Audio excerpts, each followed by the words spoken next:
تسالاولك الافكار وحيراش من الطيبي. انا اكيد ما جربتيش الدجاج طايب بالخل فقط بلا ما.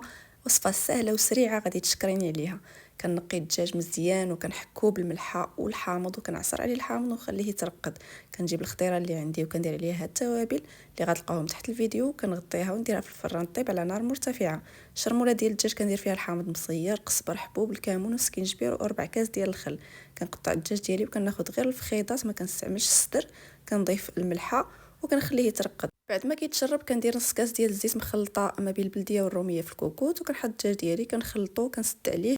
في الاول كتكون النار مرتفعه، من بعد ما كتصفر كنقص النار ونخليه ربع ساعه. كنديرو في واحد الكميله باش كينشف شويه من ديك المريقه، غير كتنقص عليه المريقه وكنديرو في الطاوه. كندهنو بالمريقه ديالو وكندخلو يتحمر على نار مرتفعه، ومره مره كندهنو بالمريقه حتى كيتحمر وكيذهب وكيولي بهذا الشكل هذا. كيجي بنين بزاف ومحمض. انا اكيد غيعجبكم. ما تنساوش تخليو لي ارائكم في التعاليق.